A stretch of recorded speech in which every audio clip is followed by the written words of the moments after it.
दर्द हो रहा था। बहुत ज्यादा दर्द हो रहा था। दर्द ऐसा था जैसे कोई उसे चीर रहा हो, जो आर्या के पूरे शरीर में फैल रहा था। उसे बेरहमी से जमीन पर पटका जा रहा था और डंडों से पीटा जा रहा था, उन्हीं दोस्तों और पड़ोसियों द्वारा जिनकी उसने कभी मदद की थी। मुंबई के इस रिसोर्स स्टाफ्ड बर्फीले नर्क में उन्होंने उसकी पुरानी भलाई को पूरी तरह भुला दिया और सप्लाईज चुराने के लिए उस पर बुरी तरह हमला कर दिया। जैसे जैसे उसकी आंखों के आगे अंधेरा छा रहा था और उसका पूरा चेहरा खून से सना था, उसने उस हिंसक भीड़ के पीछे खड़ी कव्या की परछाई देखी। वो बेचारी सी शक्ल बनाकर चिल्ला रही थी, मैंने ही उसे दरवाजा खोलने को कहा था, तुम लोग मुझे एक एक्स्ट्रा हिस्सा जरूर देना। उसने ही उसे अपने घर का सुरक्षित दरवाजा खोलने के लिए फंसाया था, जो उसकी मौत का कारण बन रहा था। आर्या ने उसे घूर कर देखा। उसकी आंखों में बेइंतहा नफरत और अफसोस भरा था।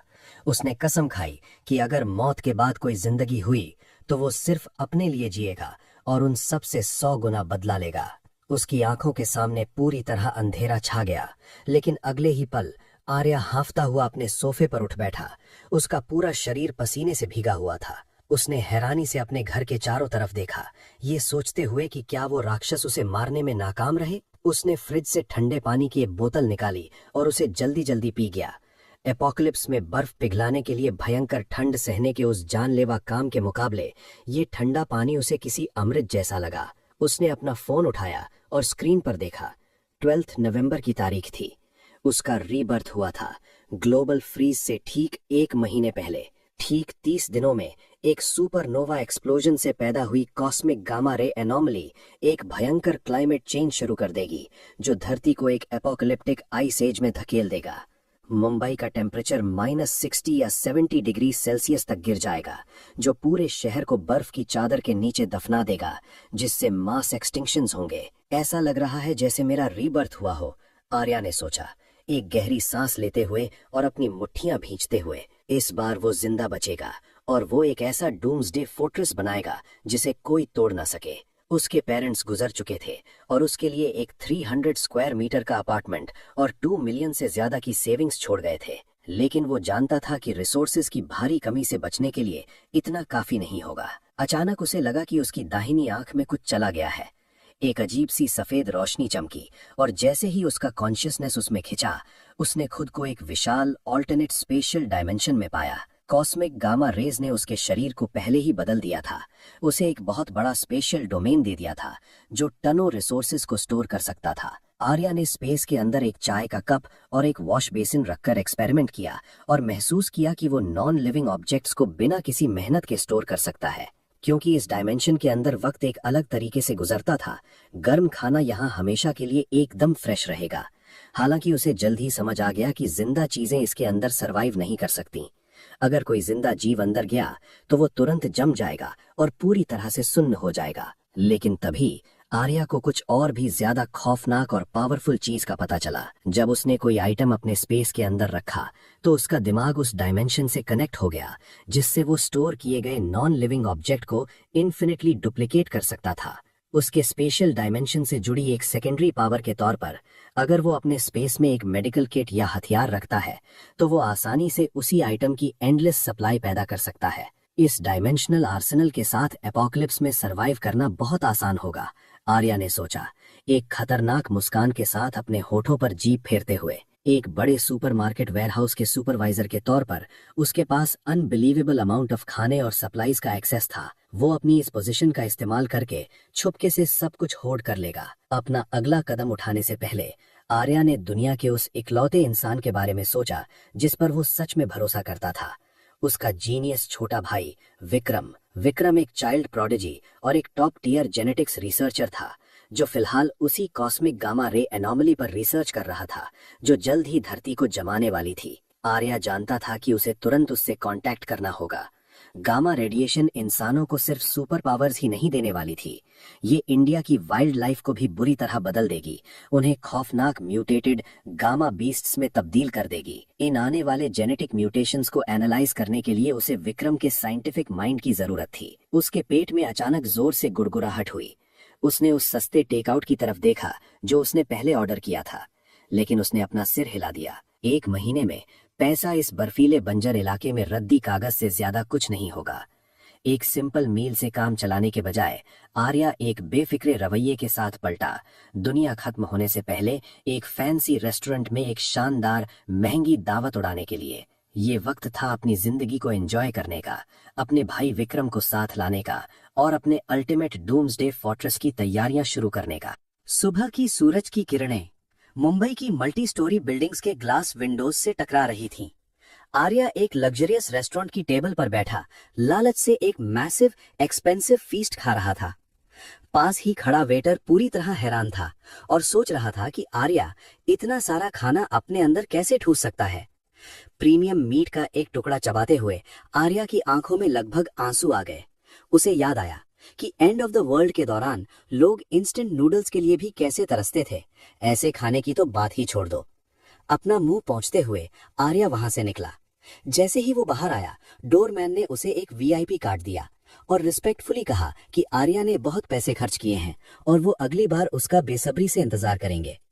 पास खड़ी दो लड़कियों ने ये सब देख लिया। उनमें से एक काव्या थी, वही लड़की जिसकी मैनिपुलेशन की वजह से पास्ट लाइफ में आर्या का ब्रूटल मर्डर हुआ था। काव्या की डार्क हेड फ्रेंड ने उसे कोहनी मारी और धीरे से बोली कि उसका फेथफुल डॉग असल में एक चलता फिरता मनी बैग है। काव्या ने शर्माते हुए आर्या के पास जाकर पूछा कि वो इतने हाई एंड प्लेस पर कैसे पहुंच गया। आर्या ने मन ही मन त्योरियां चढ़ाईं। उसे पता था कि वो प्योर और इनोसेंट बनने का नाटक कर रही है, लेकिन उसी की वजह से उसे मारा गया था और उसकी पसलियों का सूप बनाया गया था। अपना नया वीआईपी कार्ड हाथ में पकड़े आर्या ने डिसाइड किया कि वो इस सिचुएशन में पीछे नहीं हटेगा। वो उन लड़कियों को फ्री लेबर की तरह यूज करना चाहता था। मैं कुछ खरीदने के लिए स्टोर जा रहा हूँ, आर्या ने स्मूथली कहा और उन्हें अपने साथ चलने के लिए ट्रिक किया। थोड़ी देर बाद एक मैसिव सुपरमार्केट के अंदर काव्या और उसकी दोस्त खाने से ओवरफ्लो होती फूड कार्ट्स ढकेल रही थीं। उन्होंने आर्या से पूछा कि क्या वो सच में कैंपिंग ट्रिप पर जा रहा है, क्योंकि उसे इतने खाने की क्या जरूरत हो सकती है। आर्या ने कुछ खाने के बैग्स उठाए और कहा कि जिंदगी में कुछ भी हो सकता है और वो बस एंड ऑफ द वर्ल्ड के लिए तैयार रहना चाहता है। काव्या ने नाखुशी से मुंह बनाया और कहा कि आज मदद करने के लिए उसे उन्हें डिनर ट्रीट देनी चाहिए। आर्या ने मुस्कुराते हुए जवाब दिया कि वो आजकल बहुत बिजी है, लेकिन अगले महीने उन्हें ट्रीट दे सकता है। वो अच्छी तरह जानता था कि अगले महीने पैसा सिर्फ रद्दी कागज बनकर रह जाएगा। अपने अपार्टमेंट कॉम्प्लेक्स लौटकर आर्या अपने खरीदे हुए सामान के पहाड़ के पास खड़ा था।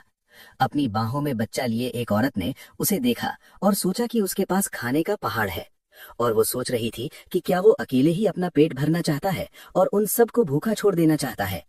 अचानक एक बच्चे ने एक चॉकलेट कैंडी उठा ली। आर्या ने तुरंत उससे कैंडी छीन ली और कहा कि उसने ये चीजें अपने लिए खरीदी हैं। बच्चा गुस्से में जोर जोर से रोने और चिल्लाने लगा। आर्या ने उसकी तरफ उंगली उठाई और धमकी दी कि अगर उसने एक लफ्ज भी और बोला तो वो उसे सजा देगा। उसी वक्त मैनेजमेंट कमेटी की हेड मिसेस शर्मा ने आंखें फाड़ कर देखा और पूछा कि दूसरों के बच्चों को पालने के लिए उसकी उम्र क्या है और क्या एक बच्चे को चॉकलेट बार देना उसके लिए इतना मुश्किल था। उसने अपना हाथ आगे बढ़ाया और कहा कि वो इसे खरीद लेगी, लेकिन पैसे बाद में दे देगी। हालांकि आर्या ने उसे अपना फोन पकड़ा दिया और कहा कि ये उसके पर्सनल प्रोडक्ट्स हैं, इसलिए या तो वो अभी उससे खरीद ले या खुद सुपरमार्केट चला जाए। जैसे ही आर्या वहां से चला, मिसेस शर्मा पीछे से चिल्लाई कि वो अपार्टमेंट कॉम्प्लेक्स की मैनेजमेंट कमेटी की हेड है, इसलिए उसे अपने किए पर पछताना पड़ेगा।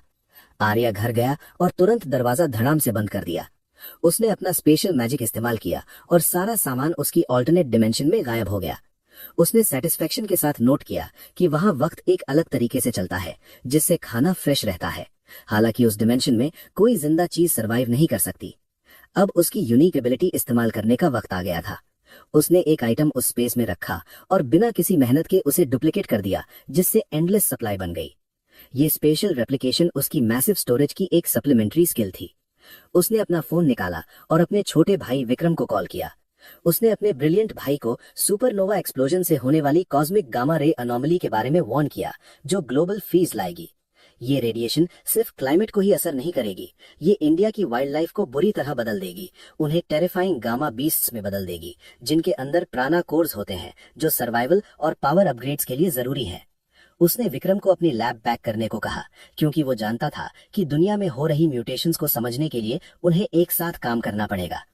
फोन रखने के बाद आर्या ने अपने बनाए गए एक लिस्ट को देखा और नोट किया कि घर की हीटिंग और इंसुलेटिंग के बारे में सोचना बहुत जरूरी है, ताकि इसे एक इम्प्रेग्नेबल स्टील फोर्ट्रेस बनाया जा सके। उसे super strong bullet proof glass, एक हाईटेक वीडियो सर्वेलेंस सिस्टम और एक आर्मर्ड डोर की जरूरत थी। इस मैसिव कंस्ट्रक्शन की फंडिंग के लिए आर्या ने अपने प्रॉपर्टी डॉक्यूमेंट्स निकाले। उसे पता था कि उसकी सेविंग्स काफी नहीं है, इसलिए उसने अपने पेरेंट्स का दिया हुआ घर मॉर्टगेज करने की तैयारी की, ये जानते हुए कि 1 महीने में पैसे की कोई वैल्यू नहीं बचेगी, इसलिए उसे इसका पूरा फायदा उठाना चाहिए। हाई इंटरेस्ट लोन मिलने के बाद आर्या का बैंक बैलेंस बढ़कर पूरे 9 मिलियन हो गया, जिससे उसे दुनिया खत्म होने पर भी सरवाइव करने के लिए जरूरी पैसा मिल गया। वो सीधा मुंबई की सबसे बड़ी सिक्योरिटी और कंस्ट्रक्शन फर्म्स में से एक के हेडक्वार्टर्स गया, एक वर्ल्ड क्लास कंपनी जो पॉलिटिशियंस और सेलिब्रिटीज को टॉप टियर सिक्योरिटी देने के लिए जानी जाती थी। वहां उसे मिस्टर हरी मिले, जो कमर्शियल डिपार्टमेंट के मैनेजर थे और एक रगड फॉर्मर मर्सनरी थे जो विदेशों में काम कर चुके थे। आर्या ने उन्हें एक ब्लूप्रिंट दिया और साफ साफ अपना गोल बताया। वो अपने 300 स्क्वायर मीटर के अपार्टमेंट को एक अभेद्य आयरन बॉक्स में बदलना चाहता था। हरी ने उन डिमांडिंग स्पेसिफिकेशंस को ध्यान से देखा। आर्या ने super strong bullet proof glass लगाने का ऑर्डर दिया, जो स्टैंडर्ड अलॉय से भी ज्यादा मजबूत था, एक हेवी आर्मर्ड डोर और पूरी बिल्डिंग पर नजर रखने के लिए सैकड़ों कैमरेज वाला एक कॉम्प्रिहेंसिव वीडियो सर्वेलेंस सिस्टम। इसके अलावा आने वाली जमा देने वाली ठंड से बचने के लिए आर्या ने डिमांड की कि थर्मल इंसुलेशन को पूरी तरह से रीडिजाइन किया जाए, बिल्कुल एक आर्कटिक रिसर्च इंस्टीट्यूट के स्टैंडर्ड्स की तरह। साथ ही एक टॉप टियर वेंटिलेशन सिस्टम जो बाहर की किसी भी हार्मफुल गैस को फिल्टर कर सके। हरी ने गारंटी दी कि इन बदलावों के बाद अपार्टमेंट सच में एक अभेद्य किला बन जाएगा, और अंदाजा लगाया कि इस कंस्ट्रक्शन में करीब आधा महीना लगेगा। मौका देखकर आर्या ने कैजुअली बताया कि रास्ते में उसकी कुछ डेंजरस लड़कों से दुश्मनी हो गई है, और पूछा कि क्या हरी चुपचाप कुछ फायर आर्म्स का जुगाड़ कर सकता है। हरी ने अपने पुराने मर्सनरी कनेक्शंस का इस्तेमाल करते हुए कहा कि कीमत बहुत ज्यादा होगी, लेकिन वो कुछ ही दिनों में एक सप्लायर अरेंज करने के लिए तैयार हो गया। जब तक फायर आर्म्स का इंतजाम हो रहा था, आर्या जानता था कि उसे तुरंत साइलेंट वेपन्स चाहिए। वो एक लोकल एलीट हंटिंग क्लब और शूटिंग रेंज गया। किसी को शक न हो इसलिए हंटर्स लाइसेंस का इस्तेमाल करके उसने हाई एंड क्रॉसबोज, बहुत सारे तीर और हेवी सर्वाइवल नाइफ्स खरीदे। जैसे ही उसने उन्हें अपनी गाड़ी में रखा, आर्या को एक अलग ही डार्क एक्साइटमेंट महसूस हुई। अपनी कस्टम स्पेशल रेप्लिकेशन एबिलिटी के होते हुए उसे पूरी दुकान खरीदने की कोई जरूरत नहीं थी। जब तक वो एक क्रॉसबो और एक मेडिकल किट को अपने स्पेशल डायमेंशन में रखता, उसका दिमाग वॉइड से कनेक्ट होकर बड़ी आसानी से उन चीजों की एक एंडलेस और इन्फिनिट सप्लाई बना सकता था। इसी बीच उसके जीनियस भाई विक्रम का बनाया हुआ ग्रैंड लॉजिस्टिक्स प्लान जोरों पर था। विक्रम के जाली बीएमसी परमिट्स ने उस परेशान करने वाली कोऑपरेटिव हाउसिंग सोसाइटी को दूर रखा, जबकि हेवी कंस्ट्रक्शन शुरू हो चुका था, जिससे पड़ोसी हैरान थे कि आर्या अपना घर क्यों तोड़ रहा है। 20 सेंटीमीटर मोटी स्टील प्लेट्स लगाते हुए वर्कर्स से भरे अपने अपार्टमेंट को छोड़कर आर्या ने अपना बैग पैक किया और कुछ वक्त के लिए एक लग्जरी होटल में शिफ्ट हो गया। जब वो किला बन रहा था, आर्या अपना दिन उन अबैंडन वेयर हाउसेज में बिताता जो विक्रम ने मुंबई के आउटस्कर्ट्स में अरेंज किए थे। ट्रांसपोर्ट ट्रक्स की लाइन लग गई जो लाखों रुपए के शानदार बैंक्वेट्स डिलीवर कर रहे थे। इतना खाना कि सैकड़ों टेबल सज जाएं, जो आर्या ने टॉप टियर रेस्टोरेंट से ऑर्डर किया था। जैसे ही डिलीवरी मैन वहां से गए, आर्या उस बड़े से वेयरहाउस में अकेला खड़ा था और उसने अपनी दाईं आंख में उस मिस्टीरियस व्हाइट लाइट को एक्टिवेट किया। बस एक सोच के साथ ताजे बने खाने के वो बड़े बड़े पहाड़ गायब हो गए और तुरंत उसकी स्टैटिक स्पेशल डायमेंशन में अब्सॉर्ब हो गए, जहां वो हमेशा के लिए गर्म और फ्रेश रहेंगे। होर्डिंग के एक लंबे दिन के बाद उस शाम अपने होटल रूम में आराम करते हुए आर्या को काव्या का एक टेक्स्ट मैसेज आया। उसने शिकायत की कि आजकल उनकी ज्यादा बात नहीं हो रही है, जिससे उसे लोनली फील होता है। वो दबे शब्दों में उसकी अटेंशन चाह रही थी। वो और उसकी फ्रेंड उसकी पीठ पीछे मजाक भी उड़ा रहे थे कि वो इतनी सारी चीजें खरीद कर अजीब बर्ताव कर रहा है, बड़े बड़े बैंक्वेट्स दे रहा है, जैसे कि वो दुनिया के खत्म होने की तैयारी कर रहा हो। आर्या बस मैसेजेस देखकर मुस्कुराया और अपना फोन होटल के बेड पर फेंक दिया। उन्हें लगने दो कि मैं पागल हो गया हूँ, उसने सोचा, और उसके होठों पर एक कोल्ड स्माइल आ गई। ठीक 1 महीने बाद जब वो अपोकलिप्टिक ब्लिजर्ड आएगा और वो सब भूखे मर रहे होंगे और ठंड से जम रहे होंगे, तब उन्हें समझ आएगा कि असली मैडमैन कौन था। Arya south district supermarket warehouse में रोज से जल्दी पहुंच गया था, अपना अल्टीमेट प्लान एग्जीक्यूट करने की पूरी तैयारी के साथ। किसी को शक न हो इसलिए वो अपने कोलीग्स के लिए गर्म चाय की एक ट्रे लाया, जिसमें उसने चुपके से फास्ट एक्टिंग स्लीपिंग पिल्स मिला दी थी। उसने सबको चाय ऑफर की और कहा कि उन्हें थोड़ा ब्रेक लेना चाहिए, और आधे घंटे के अंदर ही सारे थके हुए वेयरहाउस वर्कर्स जमीन पर बेहोश पड़े थे। जब रास्ता साफ हो गया, आर्या ये वेयरहाउस इक्विपमेंट को डिसेबल किया और अपना स्पेशल मैजिक एक्टिवेट कर दिया। बस एक ख्याल के साथ बॉक्सेस के बड़े बड़े पहाड़ गायब होने लगे, और देखते ही देखते उसने पूरी मैसिव फैसिलिटी को अपनी ऑल्टरनेट डायमेंशन में खाली कर दिया। इस हाइस्ट के दौरान उसे एक पैलेट मिला जिसमें लेटेस्ट 2050 टेक्नोलॉजिकल डेवलपमेंट था, एडवांस्ड थर्मल क्लोथिंग, जो खास तौर पर एबनॉर्मली लो टेम्परेचर्स बर्दाश्त करने के लिए डिजाइन किए गए थे। अपनी कस्टम स्पेशल रेप्लिकेशन एबिलिटी का इस्तेमाल करके उसने इस हाईटेक गियर को आसानी से डुप्लीकेट कर लिया, ताकि आने वाली आइस एज के लिए उसके और उसके भाई विक्रम के पास प्रोटेक्टिव क्लोथिंग की कोई कमी ना रहे। जब वेयरहाउस पूरी तरह खाली हो गया तो आर्या एक खाली पैलेट के नीचे लेट गया और सोने का नाटक करने लगा। कुछ घंटों बाद एक घबराए हुए कुलीग ने उसे झकझोर कर उठाया और चिल्लाते हुए कहा कि पूरा वेयरहाउस खाली हो गया है। आर्या झटके से खड़ा हुआ, उसका मुंह पूरी तरह से फेक शॉक में खुला का खुला रह गया। वो ऐसे एक्टिंग कर रहा था जैसे उसे कोई आइडिया ना हो कि सामान का एक पहाड़ बस यूं ही कैसे गायब हो सकता है। थोड़ी देर बाद ही फ्यूरियस रीजनल डायरेक्टर का फोन आया, जिसने आर्या पर इल्जाम लगाया कि जिस थाली में खाया उसी में छेद कर रहा है। आर्या ने बड़े आराम से इनोसेंट विक्टिम होने का नाटक किया।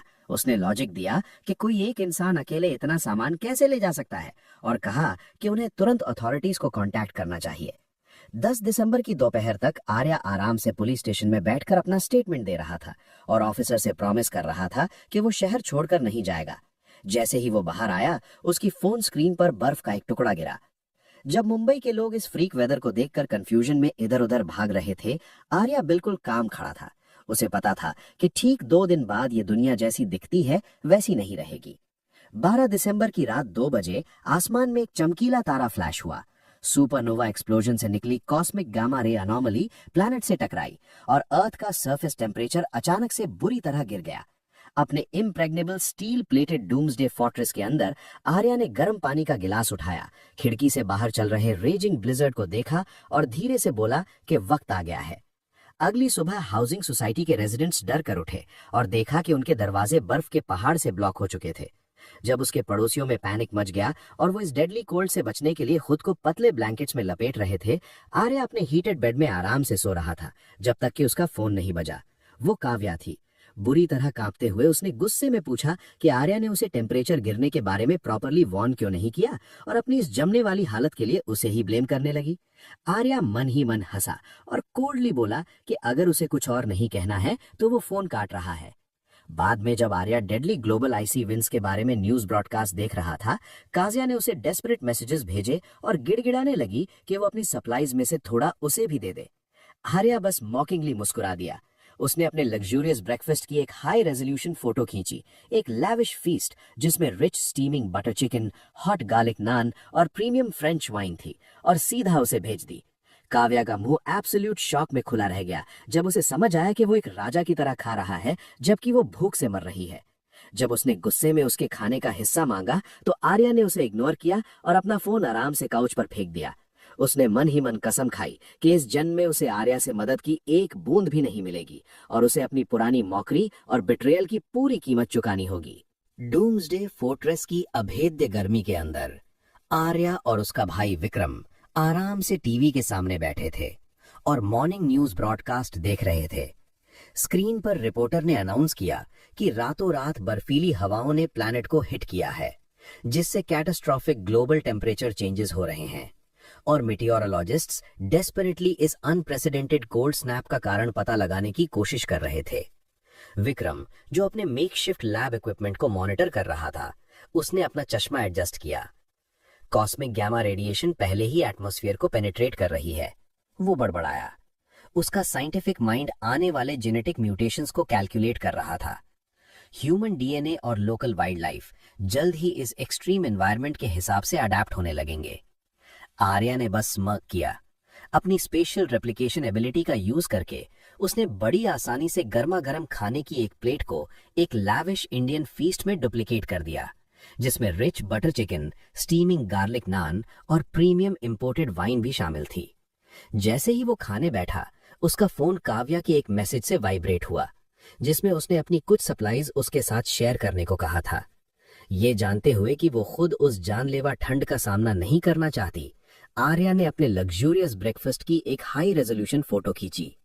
वो कोल्डली मुस्कुराया और उसे फोटो सेंड कर दी, मन ही मन ये कसम खाते हुए कि इस जिंदगी में उसे उसकी तरफ से मदद की एक बूंद भी नहीं मिलेगी और उसे अपने पुराने मजाक और आर्या की मौत का कारण बनने की पूरी कीमत चुकानी पड़ेगी। दूसरी तरफ काव्या का मुंह शौक से खुला रह गया जब उसे रियलाइज हुआ कि वो प्रीमियम फीस्ट खा रहा है और वाइन पी रहा है, जबकि वो यहाँ ठंड से जम रही है और भूखी मर रही है। जब उसने गुस्से में अपने हिस्से की डिमांड की, आर्या ने उसे सिंपली इग्नोर कर दिया और अपना फोन काउच पर उछाल दिया। कुछ घंटों बाद cooperative housing society WhatsApp group में नोटिफिकेशंस की बाढ़ आ गई। मिसेस शर्मा, जो मैनेजमेंट कमेटी की हेड थीं, अपने दरवाजे के पास खड़ी होकर रेजिडेंट्स पर चिल्लाईं कि उन्हें काम डाउन होने की जरूरत है, क्योंकि स्नोफॉल कुछ ही दिनों में खत्म हो जाएगा, और उन्हें वार्न किया कि मास बाइंग से सिर्फ शॉर्टेजेस ही होंगी। थोड़ी ही देर में मिसेस शर्मा ने एक वॉइस मैसेज भेजा, जिसमें सारे यंग स्ट्रांग आदमियों को ऑर्डर दिया गया कि वो फर्स्ट फ्लोर पर जाएं और एग्जिट्स को ब्लॉक करने वाले बर्फ के पहाड़ों को क्लियर करें। उसने एरोगेंटली डिस्ट्रिक्ट कमेटी में अपनी पोजीशन का यूज किया ताकि वो रेजिडेंट्स को फ्री लेबर करने पर फोर्स कर सके। आर्या एक वार्म सोडा सिप करते हुए मलिशियसली स्माइल किया। उसने ग्रुप चैट में एक मॉकिंग मैसेज टाइप किया, ये पूछते हुए कि वो सिर्फ मिडिल क्लास रेजिडेंट्स को ही टारगेट क्यों कर रही है और बिल्डिंग के रिच और पावरफुल आदमियों को कन्वीनियंटली इग्नोर कर रही है। उसने स्पेसिफिकली लोकल अंडरवर्ल्ड बॉस और वेल्दी फोर्थ जनरेशन एयर सिद्धांत का नाम लिया, जो लोअर फ्लोर्स पर रहते थे, और पब्लिकली मिसेस शर्मा से पूछा कि उन्होंने उन्हें बर्फ हटाने का ऑर्डर क्यों नहीं दिया। पूरी हाउसिंग सोसाइटी के सामने ह्यूमिलिएटेड और फ्यूरियस होकर मिसेस शर्मा चैट में चिल्लाने लगी कि आर्या उनकी लाइफ को डिफिकल्ट बनाने की कोशिश कर रहा है। सिद्धांत और लोकल बॉस भी तुरंत बीच में कूद पड़े और मिसेस शर्मा को गालियां देते हुए डिक्लेयर किया कि बर्फ हटाना उनका जॉब नहीं है और वो अपना टाइम बेड में बिताना ज्यादा पसंद करेंगे। आर्या के इस प्रोवोकेशन से इन्फ्यूरिएट होकर लोकल अंडरवर्ल्ड बॉस का एक थग आर्या के अपार्टमेंट तक चढ़ाया, हाथ में एक बैट लिए और चिल्लाते हुए कि वो एक मर्द की तरह बाहर आके बात करे। उसने आर्मर्ड स्टील डोर पर जोर से लात मारी और उसे कब्जों से उखाड़ फेंकने की धमकी दी। अंदर आर्या एकदम डेड काम था। उसने अपना हाई एंड हंटिंग क्रॉसबो उठाया, आर्मर्ड बोर में इंटीग्रेटेड एक छोटी स्लाइडिंग विंडो को शांति से खोला और निशाना लगाया। ये डिसाइड करते हुए कि उस आदमी को तुरंत मारना बहुत बोरिंग होगा, उसने ट्रिगर दबा दिया और एक रेजर शार्प तीर इनक्रेडिबल स्पीड से सीधा उस थक के पैर में जा घुसा। वो आदमी फर्श पर गिर पड़ा, दर्द से तड़पते हुए चिल्ला रहा था क्योंकि उसके घाव से खून बह रहा था। सर्वेलेंस कैमरास के जरिए आर्या और विक्रम उसे तड़पते हुए देख रहे थे। इस एक्सट्रीम सब जीरो टेम्परेचर्स और मेडिकल सप्लाईज की पूरी कमी के चलते इस तरह का गहरा घाव इन्फेक्शन और फ्रॉस्ट बाइट से एक स्लो मिजरेबल डेथ की गारंटी था। लेकिन लोकल अंडरवर्ल्ड बॉस इस इंसल्ट को ऐसे ही जाने नहीं देने वाला था।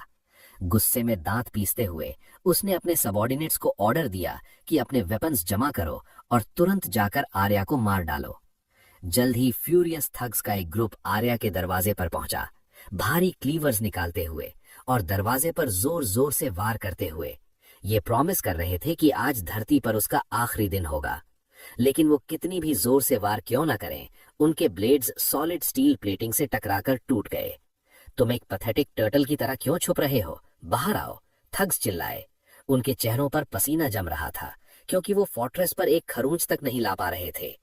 Let me help you, Arya ने इंटरकॉम के जरिए मजाक उड़ाया।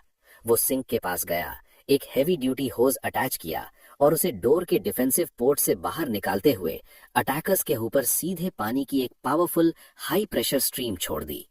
मुंबई की -70 डिग्री की हवा में ये पानी एक डेथ सेंटेंस था।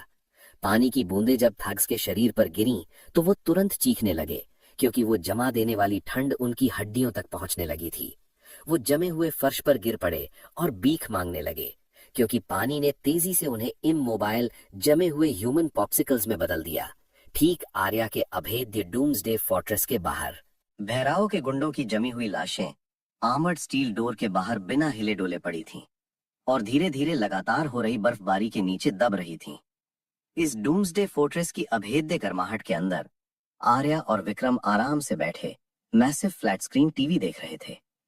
स्क्रीन पर एक डरा हुआ न्यूज एंकर इस तबाही की भयानक सच्चाई बता रहा था। गवर्नमेंट का अनुमान था कि खराब डिजास्टर प्रिवेंशन की वजह से दुनिया भर में 1 करोड़ से ज्यादा लोग पहले ही मारे जा चुके थे और 20 करोड़ से ज्यादा लोग इस भयानक ठंड से तड़प रहे थे। एंकर ने लोगों से शांत रहने की भीख मांगी, लेकिन जिस भी इंसान में थोड़ी सी भी कॉमन सेंस थी, उसे पता था कि इंसानी दिमाग इतनी बड़ी तबाही को समझ ही नहीं सकता। विक्रम ने अपने चश्मे को ठीक किया और अपने मेकशिफ्ट लेबोरेटरी कंसोल से ऊपर देखा। सिटी का इंफ्रास्ट्रक्चर फेल हो रहा है, विक्रम ने साफ शब्दों में कहा, उस पावर ग्रिड डेटा को मॉनिटर करते हुए जिसे उसने हैक किया था। लेकिन सिर्फ ये ठंड ही वो चीज नहीं है जिसकी हमें टेंशन लेनी चाहिए। कॉस्मिक गामा रेडिएशन यहाँ के जानवरों के डीएनए को बहुत तेजी से बदल रहा है। मैं बाहर बायो सिग्नेचर्स को ट्रैक कर रहा हूँ। ये आवारा कुत्ते और बंदर म्यूटेट होकर कुछ और ही बनते जा रहे हैं। आर्या की आंखें सिकुड़ गईं। म्यूटेट होकर क्या बन रहे हैं? गामा बीस्ट्स, विक्रम ने जवाब दिया, अपने टैबलेट पर एक डिजिटल सिमुलेशन खोलते हुए। इनकी सेल्यूलर एक्टिविटी बहुत ज्यादा बढ़ चुकी है। जैसे जैसे ये म्यूटेट होते हैं, इनके अंदर एक बहुत ही कॉन्सेंट्रेटेड वॉलेटाइल एनर्जी क्रिस्टलाइज हो जाती है। मैं इन्हें प्राणा कोर्स कहता हूँ। आम लोग जानलेवा म्यूटेशंस के रिस्क के बिना इन्हें डायरेक्ट कंज्यूम नहीं कर सकते, लेकिन मेरी साइंटिफिक मिमिक्री और हमारे लैब इक्विपमेंट के साथ मैं इन्हें सिंथेसाइज करके प्राणा सेरम्स बना सकता हूँ, ताकि हम अपनी अवेकेंड एबिलिटीज को सेफली लेवल अप कर सके। आर्या ने स्मर्क किया, ये समझकर कि ये अपोकलिप्स अब सर्वाइवल और एवोल्यूशन का एक ब्रूटल गेम बन चुका है। इससे पहले कि वे इन जानवरों के शिकार के बारे में बात करते, मुंबई की ऊंची इमारतों की लाइटें टिमटिमाई और बुझ गईं। उनकी हाउसिंग सोसाइटी की बिजली पूरी तरह से कट गई, जिसने कॉरिडोर्स को घने अंधेरे और जमा देने वाली ठंड में धकेल दिया। उसी वक्त रेजिडेंट्स के व्हाट्सएप ग्रुप में हड़कंप मच गया। पड़ोसी अंधेरे में अपने अपार्टमेंट से बाहर निकले, चिल्लाते हुए कि न बिजली है और न ही पानी आ रहा है। हीटर्स के बिना अपार्टमेंट्स के अंदर का तापमान -30 डिग्री तक गिरने वाला था, जो इस बात की गारंटी थी कि जिनके पास भारी विंटर गियर नहीं है, वे ठंड से जमकर मर जाएंगे। उनके फोर्ट्रेस के अंदर इस ब्लैकआउट का दोनों भाइयों पर कोई असर नहीं हुआ। आर्या ने शांति से अपने हैवी ड्यूटी येलो जनरेटर का हैंडल घुमाया और पल भर में अपने 300 स्क्वायर मीटर के सैंक्चुरी में तेज रोशनी और गर्माहट वापस ले आया। अपनी स्पेशल रेप्लिकेशन एबिलिटी का इस्तेमाल करते हुए आर्या ने बिना किसी मेहनत के गर्मा गर्म खाने की एक प्लेट को 2 लोगों के लिए एक शानदार दावत में डुप्लीकेट कर दिया, नीचे की मंजिलों से गूंजती खौफनाक चीखों से पूरी तरह बेपरवाह। जैसे ही ठंड उन परेशान रेजिडेंट्स की हड्डियों में घुसने लगी, मिसेस शर्मा को, जो हाउसिंग सोसाइटी कमेटी की चालाक हेड थी, इसमें फायदे का मौका दिखा। उसने मेन ग्रुप चैट में एक वॉइस नोट भेजा। उसकी आवाज में एक झूठा रुतबा था, सब लोग ध्यान दें, इस सिचुएशन से निपटने के लिए मैनेजमेंट कमेटी हर अपार्टमेंट से सारा खाना और सप्लाईज जमा करेगी। मिसेस शर्मा ने कहा, हम उन्हें बराबर बांटेंगे ताकि हर कोई जिंदा बच सके। आर्या ने अपने फोन को देखा और स्मर्क किया। ये बिल्कुल वही स्कैम था जो उसने अपनी पिछली जिंदगी में किया था। कुछ ही देर में मिसेस शर्मा के 2 प्राइवेट मैसेजेस उसकी स्क्रीन पर पॉपअप हुए। उसने डिमांड की कि चूंकि आर्या एक वेयरहाउस सुपरवाइजर का काम करता था और उसे खाने से भरी गाड़ियां घर लाते देखा गया था, तो उसे अपना सारा राशन जमा करना ही होगा। ये ऑर्गेनाइजेशन का ऑर्डर है, तुम्हें मानना पड़ेगा और इस मुश्किल सिचुएशन में शेयर करना होगा, उसने धमकी दी। गरम मीट का एक टुकड़ा चबाते हुए आर्या ने कैजुअली टाइप किया, मुझे खुशी होगी, लेकिन अब बहुत ही कम खाना बचा है, तो मुझे पहले इंस्टेंट नूडल्स के कुछ पैकेट्स लाकर क्यों नहीं देती। गुस्से में आग बबूला होकर मिसेस शर्मा ने एक एंग्री वॉइस नोट भेजा, चिल्लाते हुए कि वो डिस्ट्रिक्ट कमेटी को रिप्रेजेंट करती है और उसके मना करने का मतलब है कि वो पूरी ऑर्गेनाइजेशन के खिलाफ जा रहा है। तुम बस इस हाउसिंग सोसाइटी की एक एम्प्लॉय हो, मेरी बॉस नहीं, आर्या ने रूखेपन से जवाब दिया। इसके बाद उसने उसे खुद ही निपटने को कहा और बात को वहीं खत्म कर दिया। उसने अपने फोन को सोफे पर फेंक दिया। वो अच्छे से जानता था कि उसकी इस लालची चाल का अंजाम क्या होगा। नीचे मिसेस शर्मा पहले ही कई सीधे साधे परिवारों के साथ सक्सेसफुली स्कैम कर चुकी थी और अपने ही अपार्टमेंट में इंस्टेंट नूडल्स, चावल और दवाइयों के बॉक्सेस जमा कर लिए थे। उसने खुद को और अपने पोते को मोटे कंबलों में लपेट लिया और सप्लाईज के उस पहाड़ को एक मिलिशियस ग्रीन के साथ देखने लगी। ये सब के सब बेवकूफ है, उसने लालच के अंदाज में सोचा। अब ये सब कुछ मेरा है। हालांकि वो भूखे लोगों की तड़प को अंडर एस्टिमेट नहीं कर पाई थी। बहराव के गुंडे, वे लोकल गुंडे जो आर्या के पहले हमले में बच गए थे, उन्हें समझ आ गया कि उनके साथ धोखा हुआ है जब मिसेस शर्मा ने उस सो कॉल्ड यूनिफाइड राशंस को बांटने में देरी की। फोर्ट्रेस के हाईटेक सर्वेलेंस कैमरास के जरिए आर्या और विक्रम कर्मा का खेल होते हुए देख रहे थे। सिक्योरिटी फीड पर दरवाजा पीटने की एक जोरदार आवाज गूंजी जब बैट्स और भारी पाइप्स लिए भड़के हुए गुंडों की भीड़ मिसेस शर्मा के दरवाजे पर पहुंची। दरवाजा खोलो, तूने हमारे सप्लाई से अपनी जेबें भर ली, वे आदमी चिल्लाए। एक जोरदार धक्के से गुंडों ने दरवाजा तोड़ दिया और मिसेस शर्मा के अपार्टमेंट में घुस गए। अंदर मत आओ, ये प्राइवेट प्रॉपर्टी है, मिसेस शर्मा खौफ से चिल्लाई, लेकिन उसके चेहरे पर पड़े एक जोरदार थप्पड़ ने उसे चुप करा दिया। आदमियों ने बेरहमी से उसके अपार्टमेंट में तोड़फोड़ की और कमजोर पड़ोसियों से लूटे गए खाने का वो पहाड़ ढूंढ निकाला। मिसेस शर्मा घुटनों पर गिर पड़ी और एक गुंडे का पैर पकड़ लिया, भीख मांगते हुए कि उसके और उसके पोते के लिए थोड़ा सा खाना छोड़ दे, रोते हुए कि वे इसके बिना मर जाएंगे। ये तेरे झूठ बोलने की सजा है, बैट पकड़े हुए गुंडे ने चिल्लाकर कहा और पूरी ताकत से लात मारकर उस बूढ़ी औरत को जमीन पर गिरा दिया। अपने लिविंग रूम की गर्माहट में आर्या ने अपने खाने का एक और निवाला लिया और मुस्कुराया। उसे बिल्कुल वही मिला जिसकी वो हकदार थी। चुटकी बजाते ही आर्या के दिमाग में एक आइडिया आया। उसने टैबलेट का यूज करके मिसेस शर्मा को पिटते और लुटते हुए लाइव सर्वेलेंस वीडियो को एक्सपोर्ट किया। एक बेरहम मुस्कान के साथ उसने वो हाई डेफिनेशन वीडियो सीधा हाउसिंग सोसाइटी के मेन व्हाट्सएप ग्रुप में अपलोड कर दिया, ताकि हर भूखे और ठंड से ठिठुर रहे पड़ोसी उसे देख सके। उन्हें इस तमाशे का मजा लेने दो, आर्या ने सोचा, अपनी वाइन पीते हुए, जबकि वो चैट उस गिरी हुई कमेटी हेड का मजाक और हैरानी से भर गई। ये अपोकलिप्स सभ्य समाज का हर मुखौटा उतार रहा था और अपने उस लोहे के बक्से के अंदर आर्या और विक्रम इस नई जमी हुई दुनिया के अनडिस्प्यूटेड किंग। पार हो रही बर्फीली आंधी मुंबई की सड़कों को दफना रही थी और उनकी अपार्टमेंट कॉम्प्लेक्स की निचली मंजिलों को बर्फ की एक मोटी अभेद्य चादर के नीचे पूरी तरह से डुबो रही थी।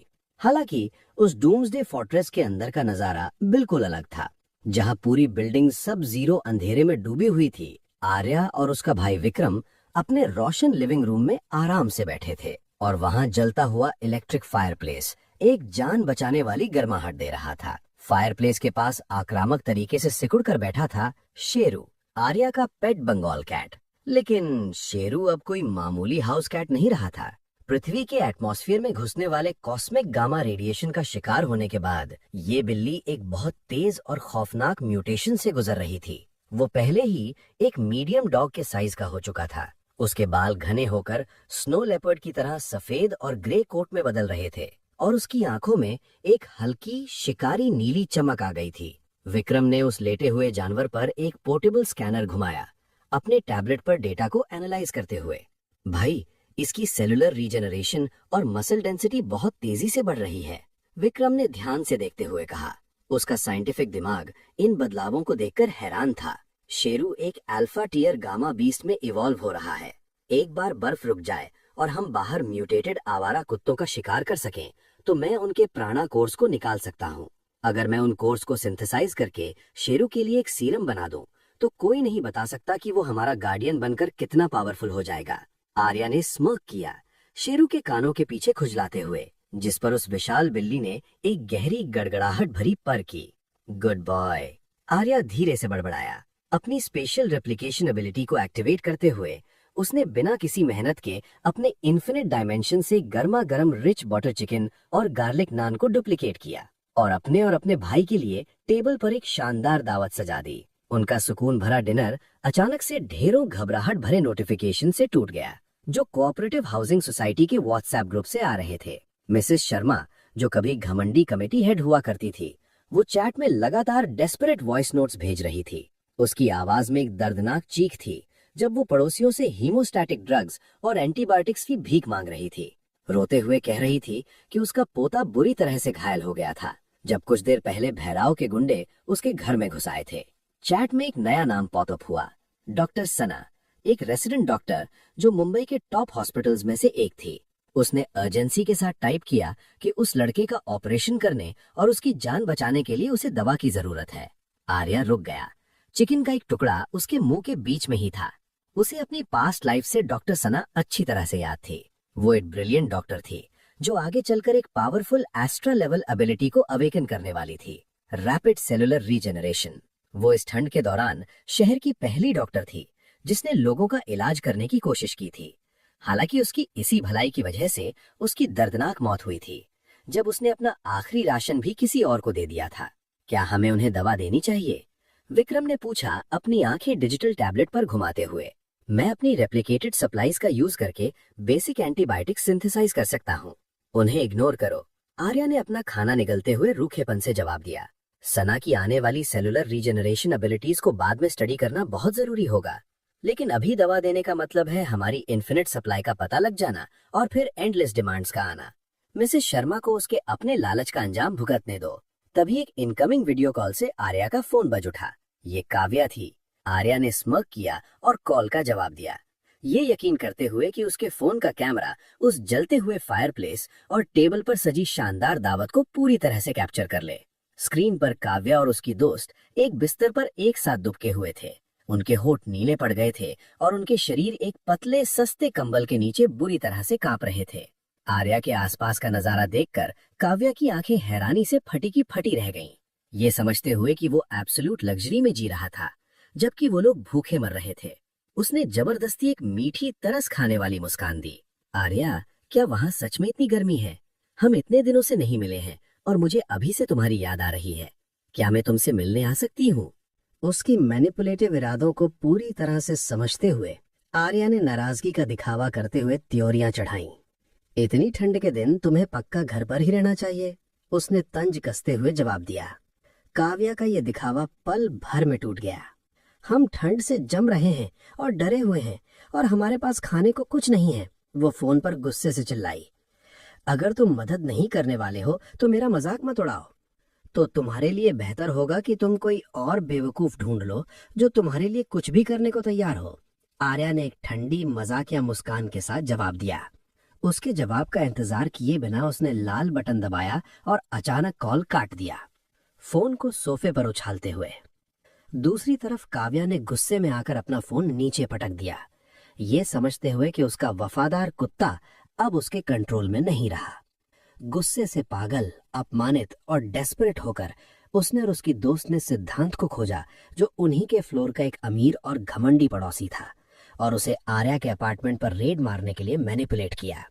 सिद्धांत ने कुछ डेस्परेट आदमियों को इकट्ठा किया, जिनमें एक गुंडा भी था जो बड़ी बड़ी हाँकता था कि वो एक लॉक पिकिंग कंपनी के लिए काम करता है और कोई भी दरवाजा खोल सकता है। 1 घंटे बाद विक्रम के मॉनिटर्स बीप करने लगे, उन्हें उनके अपार्टमेंट के बाहर हो रही हलचल के बारे में अलर्ट करते हुए। हमारे यहाँ मेहमान आए हैं, विक्रम ने साफ शब्दों में कहा, 4K हॉलवे कैमरा फीड को चालू करते हुए।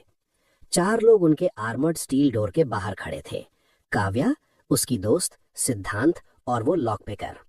काव्या व्यंग से मुस्कुराई, ग्रुप से फुसफुसाकर कहते हुए कि ज्यादा से ज्यादा आर्या बस उन पर फिर से पानी ही छिड़क सकता है। लॉक पिकर नीचे झुका, अपने स्पेशलाइज्ड टूल्स निकालते हुए, इस बात से पूरी तरह से अनजान कि वो एक वॉल्ट ग्रेड सिक्योरिटी डोर का ताला खोलने की कोशिश कर रहा था। अंदर आर्या बस उन्हें देखकर मुस्कुरा रहा था। वो दीवार पर लगे डिजिटल सिक्योरिटी मैनेजमेंट पैनल के पास गया। स्क्रीन पर एक बटन के सिंपल प्रेस के साथ उसने स्टील डोर फ्रेम से जुड़े हाई वोल्टेज इलेक्ट्रिक फ्लो को एक्टिवेट कर दिया।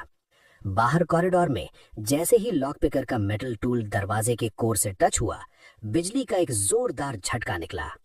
नीले रंग की मोटी इलेक्ट्रिकल आर्क्स ने तुरंत उस आदमी को जकड़ लिया, उसके शरीर से तेजी से गुजरते हुए और उसे उस जमी हुई जमीन पर बेहोश करते हुए। काव्या खौफ के मारे जम गई, लॉक पिकर के धूरे से भरे काले पड़ चुके हाथ को घूरते हुए। सिद्धांत और दूसरा पड़ोसी पीछे हट गए, उनके चेहरों का रंग उड़ चुका था और उन्होंने आर्या पर बहुत ज्यादा क्रूर होने का इल्जाम लगाया। आर्या ने अपना हाई एंड हंटिंग क्रॉसबो उठाया। तुम खुद ही दरवाजा तोड़कर मुझे मारने वाले थे, आर्या की आवाज एक्सटर्नल इंटरकॉम के जरिए गूंजी, जिसमें बिल्कुल भी इमोशन नहीं था। ये मेरा घर है, इसलिए ये मैं तय करूंगा कि कौन जिएगा और कौन मरेगा। आर्या ने दरवाजे में बने छोटे रीइंफोर्स्ड फायरिंग पोर्ट से निशाना लगाया और ट्रिगर दबा दिया। ट्वैंग! उस दरार से एक तीर खौफनाक स्पीड से बाहर निकला और सीधे सिद्धांत के कंधे के आर पार हो गया। सिद्धांत दर्द से चीख पड़ा जब कॉरिडोर की दीवारों पर खून के छींटे पड़े और उसके दोस्त उसे पकड़ने के लिए दौड़े। एक पल भी गवाए बिना आर्या ने 2 और तीर लोड किए और चला दिए, जो सीधे दूसरे पड़ोसी की पीठ पर जाकर लगे। ये समझते हुए कि ये कोई मजाक नहीं था और आर्या उन्हें सिस्टमैटिकली मार रहा था, काव्या और उसकी दोस्त ने खौफनाक चीखें मारी। वो मुड़ी और तेजी से भाग गईं, उन खून से लथपथ आदमियों को उस अपार्टमेंट कॉम्प्लेक्स के घने अंधेरे और जमा देने वाले कॉरिडोर्स में छोड़ते हुए। घुप अंधेरे कॉरिडोर की बर्फीली टाइल्स पर खून इकट्ठा होकर तुरंत जम गया। सिद्धांत दर्द से तड़प रहा था। हाई वेलोसिटी हंटिंग एरो उसके कंधे में गहराई तक धंसा हुआ था।